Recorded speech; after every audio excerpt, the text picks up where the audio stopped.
ever wondered where you might be if you'd taken a chance on something scary, something you wanted but didn't go after because you were waiting for the universe to send you a curated invitation for the perfect moment to present itself? Wouldn't you rather take a chance at discovering something great than sit around wondering if it exists or if you're even worthy of it?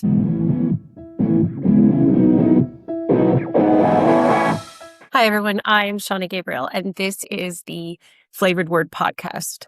Welcome.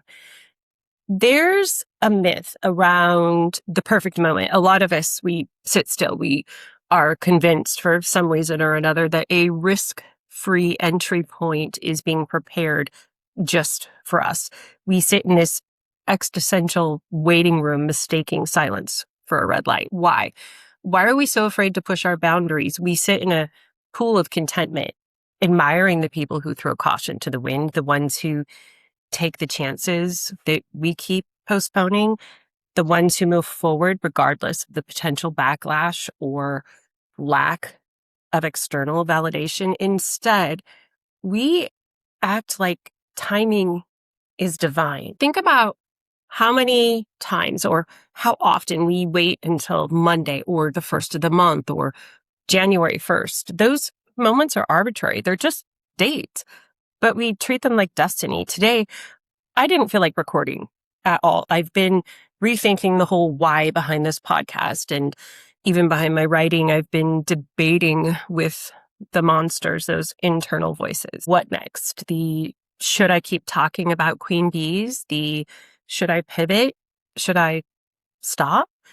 The queen bee episodes get views, they get engagement, they hit a nerve. But the internal voices, the monsters, those are the ones that can cut me at the knee faster than anything another woman can say.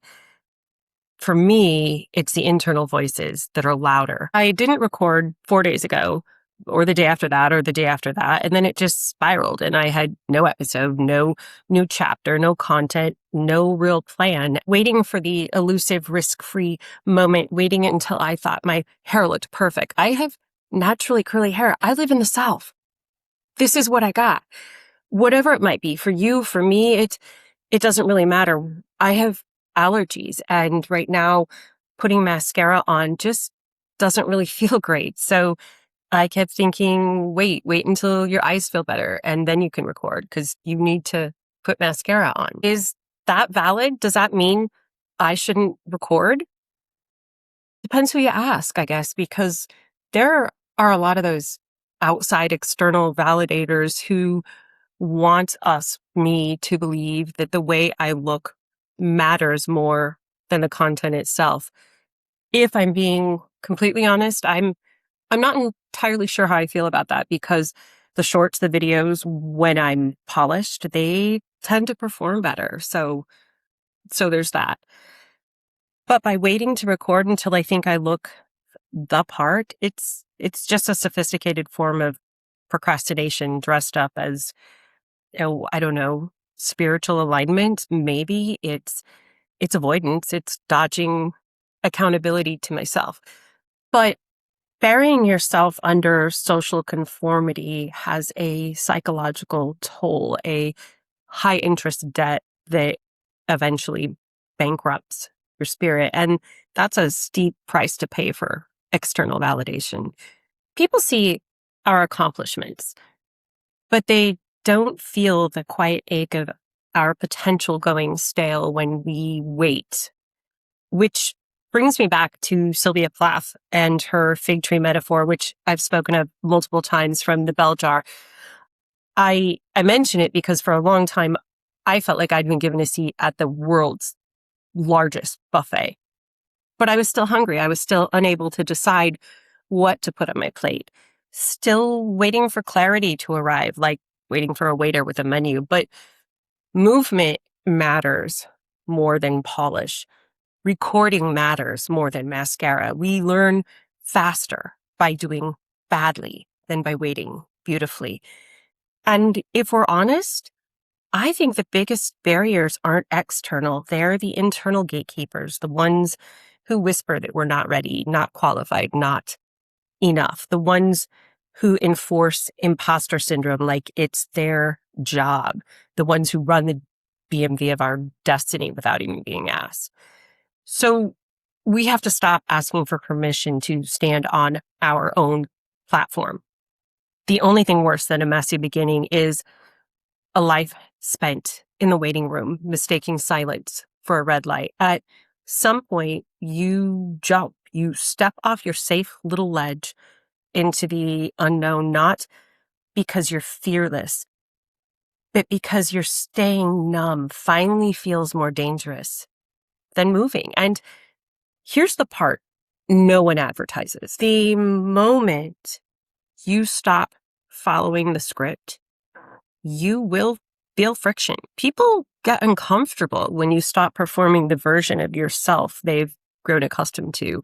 The tightening of your chest, the second guessing, the who do you think you are whispers. They're not signs you made a mistake. They're growing pains. They're the discomfort of a life you're finally brave enough to live out loud. This is where radical honesty becomes non-negotiable. You have to tell yourself the truth about what you actually want, not what you've been conditioned to settle for. If you've been subsidizing other people's comfort with your own numbness, they've gotten used to the arrangement. And yes, there will be backlash, raised eyebrows, subtle digs, maybe outright resistance. But the warmth of your current safety net is actually the onset of a slow-moving freeze. In a world where everyone is competing for the same sliver of attention, the people who move before they feel ready, they're the ones who get ahead, not because they're braver, but because they refuse to let fear masquerade as preparation. Momentum rewards the bold, not the perfectly timed. So you establish a routine that prioritizes your desires, the ones you keep tucked behind responsibility and politeness, because the permission you've been waiting for was never external. It was your own voice, softened by years of being reasonable. It was my own voice telling me that I'm more with mascara than not, which is why I'm recording today, not because I felt ready, not because I got a sign, but because movement matters. And this is a step. Every moment spent overthinking is a slow leak in your creative and emotional energy. And what I know for sure is this: the world isn't slowing down to accommodate your caution. So choose the imperfect beginning, the imperfect restart, the version of yourself that refuses to wait for permission that was always yours to give. And that's when everything shifts. The green light you've been waiting for, it isn't coming from the universe. It's coming from you. The dream doesn't need divine timing. It needs a decision. When you finally choose yourself, the world doesn't suddenly open. You do. Thanks for listening. Be sure to subscribe so you get all the fresh content before everyone else. Tune in next Wednesday for more. And if you are interested in being a part of a upcoming on-air discussion that's in the planning stages on the queen bee phenomena and why it is so difficult for some women to support other women, send me an email, press@shaunagabriel.com. That's press@shaunagabriel.com, and we'll be in touch. And remember, this isn't a scrapbook. It's unfiltered talk. Have a great week, everyone.